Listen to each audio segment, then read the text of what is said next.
Hi, welcome to another episode of Gallery Lights. Let's be frank.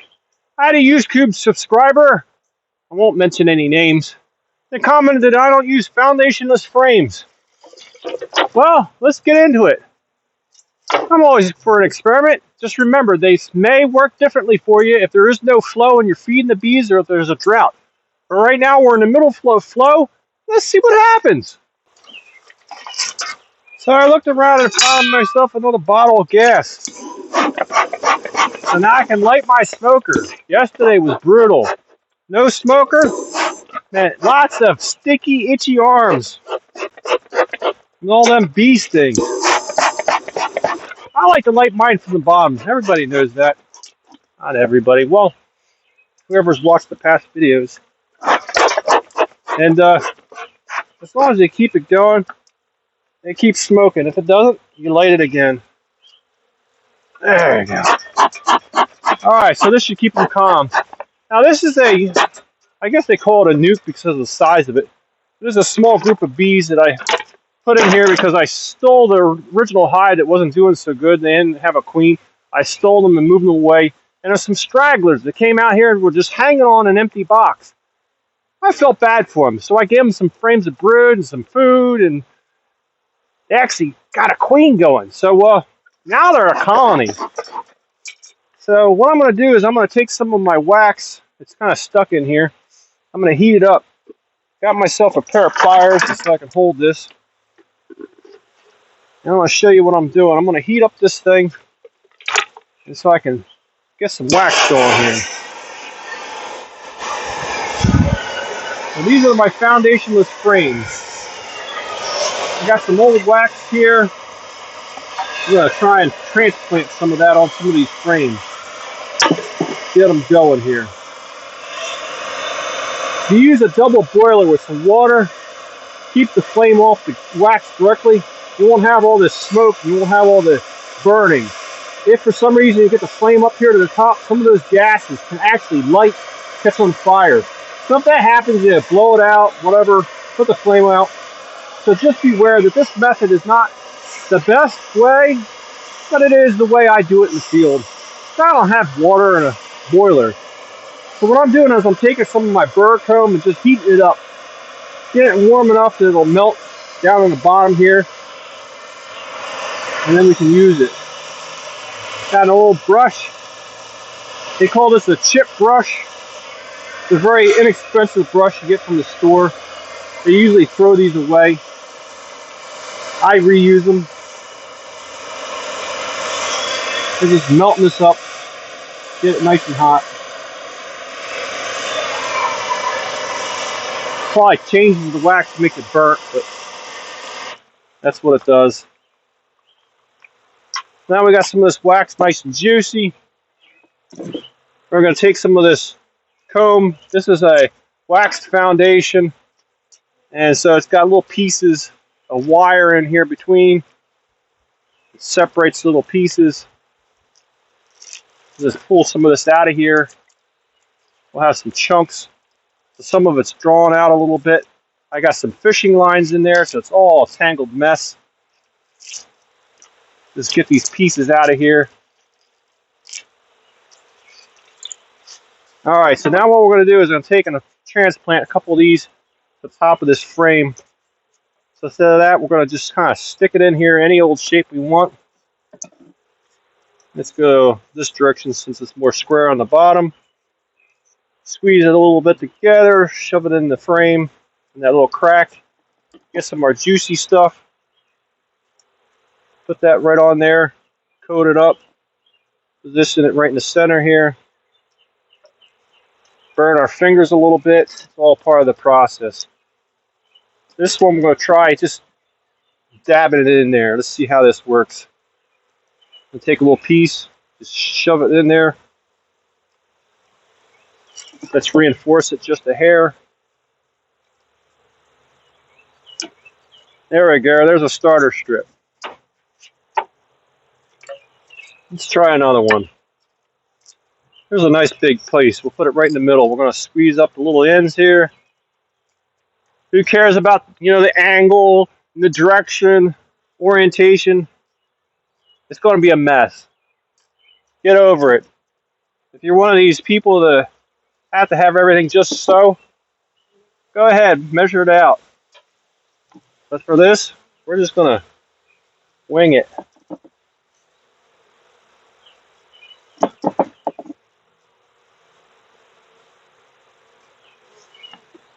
Looks like my wax needs to be a little hotter.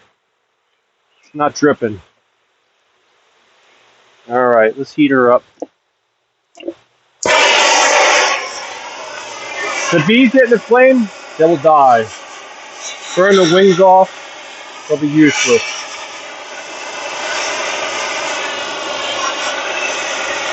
If you get it on your pants, it's going to hurt you. It's very hot. Probably won't come out too easy either.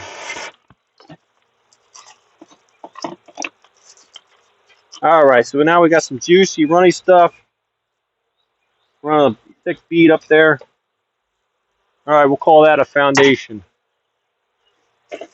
My cameraman's here. She's going to grab the frame, the camera. See if the footage turns out any better. So we have some comb that's normally in this orientation. So people talk about it. If you could see this, these are nice and lined this way. Now when you turn it sideways, the lines are going to be up and down like this, and it drives people crazy. So if you want, cut it the other direction, but I'm not going to be particular about it. So it's going to be sideways. So be it. So now we're going to take some of this juicy wax, and we're going to just lock this in here.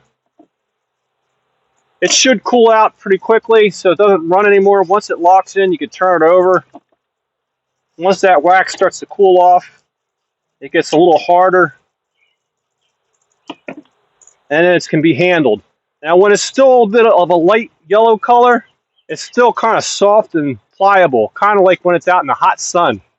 So just be gentle with it. Don't roughen it up. That's another foundation.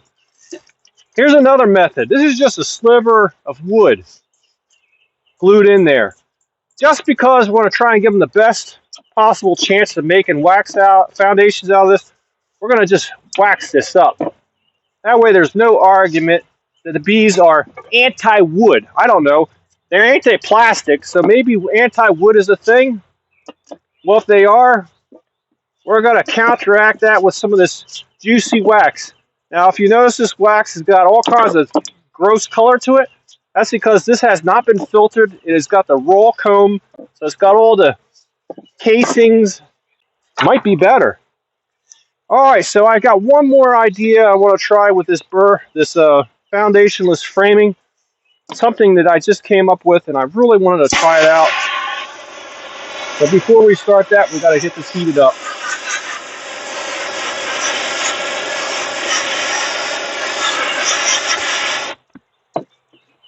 Let's go real natural. We got a grass blade here. So we're going to take this. We get it all juicy in the wax. There we go.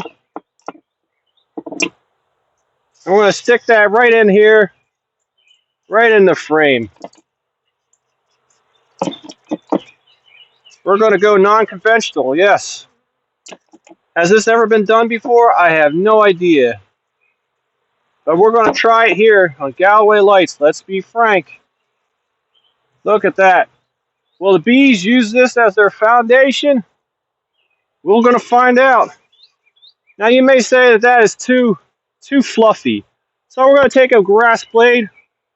We're going to just use it the way it is. Now are the bees going to cut this out, chew it up, take it out of the hive, call it trash? Or are they going to use this as part of their comb? Will it ever be embedded in the wax? All right, let's see what that does. 1, 2, 3, 4, 5. So 5 frame nuke, so theoretically that's all we need. We shouldn't need this one. All right, let's get into the colony here. This is where we need our smoke. Does it still work? No. Oh, actually it does. All right, it's a rarity. But if it didn't work, you just put your gas in here, light it off again, get that thing fired up, no problems. Give them some smoke. Now I have a feeder shim on here. Yes, it's larger than the little nuke body, which is only 5 frames wide, and we got a 10 frame wide box. That's just to keep the sun off of here. This is an unconventional feeder. It's a soda bottle. I'm trying to be El Cheapo. I mean, there's feeders out there. But who wants to spend $10 for each one of these feeders? Especially when you're not working anymore and you're retired like me. So I made a soda bottle feeder. How'd I do it? I filled a soda bottle with sugar water. And I stuck one little hole right there. You see it? One little hole. And it drips out the bottom. And the bees drink the fluid. This was full. So it works. I can't believe it. And if you ever want to fill it back up, you just take the lid off, cut the top off of it, and I glued the two lids together. And so now I cut the center out, and instantly you have yourself a soda bottle funnel that screws on there. And it's got a big hole so it goes down quickly. I just think it's wonderful. Alright, so let's take a look at this colony. Like I said, this is a mess of bees from all different families. I felt bad for them. It looks like there's no queen on the top. So let's get her out of the way. And we got to find our queen hive tool. Whoops, that's wax. Looks like 1, 2, 3, 4, 5 frames of bees. They're on every little crack on both sides of the frame. So we call that a frame of bees because they are covering both sides of the frame. When we get to this state, it becomes a little bit more stressful because they could become overcrowded and decide to leave. So it's a good thing we got in here. And I'm pulling them up slowly because they're everywhere and I don't know where the queen's at. So this is the first frame, and as you can see on this side, there's a bunch of larvae. And they're all getting ready to get capped out because they're getting rather large. See, like right here. Once they get too big, they cap them over. And over here is the nectar. Once that gets dried out to about 16%, they cap that out. And that will be considered honey then. And these little yellow things are pollen. And the other side, it's got an empty spot right in here. And that's preparation for a queen to lay some eggs. Alright, so now we're going to lay that to the side. That gives us room to slide these frames over. Get these bees out of the way. And let's see what we have here. We got a pretty good frame of bees. You see all the cappings. These are all bees ready to come out of their cell not too long from now. And over here we have one sticking straight up like a mountain. See how it sticks up? That's a drone because these little small cells are too small. Where these are worker bees and that's a drone cell. They're too small to fit in there. Let's see if we can find a drone. Do you see a drone on here? Anybody find a drone? There we go. See the drone, how fat he is? Much bigger than these little workers. So they don't fit in those small cells. And these bees are cute because they don't have any stinging capabilities. See their butt? No stinger, so they can't hurt you. And what do we have on the other side? This is pretty much all baby bees. So she's laying up a storm. This is what they call in beekeeping a carpet because it's wall-to-wall eggs all ready to go on all sides. And what do we call this? This is a queen cell. So what we like to do is we like to see if there's anything in it. If we see white stuff in the bottom of there, that means they're ready to make a queen, and we may have a swarm. Here's another one. See it? This is the bottom of the frame. This is the bottom, so it's facing the bottom. The hole is, and so yes. No, actually that was the next one over. So this one was dry. That is a worker bee that I just uncapped and it's going to probably die. Sorry. So let's take a look at this next frame. Oh, I'm going to take my wax and throw it in my bucket. Then we'll have something to rub down later. So what do we have in this frame? All right, I would call them wet cells right there in the center. See, they're like a white, creamy larvas in some of them. You don't see the eggs anymore, but it's got the royal jelly in the bottom of the cells. So they're getting ready to grow out. See how they get a little bit bigger? And these are when they're just starting from the egg and they're just starting to grow. And then what is on the other side? More carpet. And we got some more wet cells in the outside edges. Right there. So what do we have on the, what's this, the fourth frame? This is foundationless beekeeping right here. This is why I don't like these type of frames. There's no attachment to the bottom. This whole bottom is free. And the sides are free, which causes it to swing like a door. So you can't turn this direction because it wants to swing. So you have to rotate the frame this way if you want to hold it up. And you got to put your hand behind here to hold this thing from popping out if you lay it back. The reason I wanted to show you this frame is because all these are bumpy. See, this is regular flat. That's your workers. And see how these are all bumpy? These are all drones. So this whole section right here is drones. They're all male bees. They're useless. All they do is reproduce and put lots of work on the hive. But they do help you make queens for somebody else. Not for this colony, though. You can see more of them right in here. This is all drones.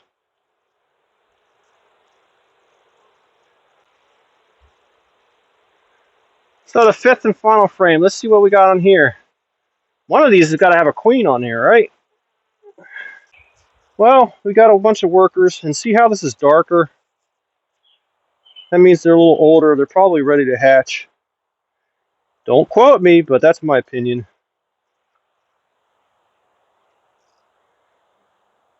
And you've got more worker cells ready to hatch. They're a little younger. They're not as dark. But I haven't seen the queen yet. Have you? So now, what we're going to do is make room for the bigger colony to move in. So we start out with a bottom board. This is a screen bottom board. The screen allows the air to flow up through. So in hotter environments, they have more air breathing capabilities. It also lets the mites and debris that gets chewed off to fall down to the ground. It has a slot in the bottom that we can put a filler in here and close it off if we want during the winter months, or if we want to check for mites. We can watch them fall on the bottom screen and count them. This is kind of my favorite because there's not as much wood, so it's less for me to make. Just a little bit of screen to buy. And then we're going to put on a standard deep box. And we're going to transfer the bees. We'll try and keep them in the same order.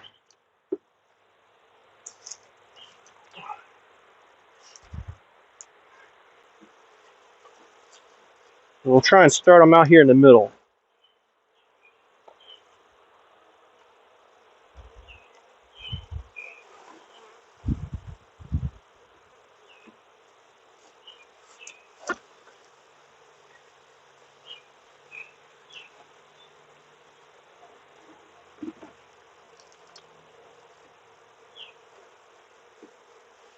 So now what we'll do is we'll start with one of the foundations, which is a little bit of comb.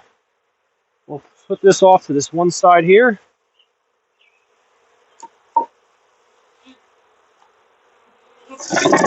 Then we're going to try our plastic foundation. We'll put it off over on this side. We'll move everything over a little bit.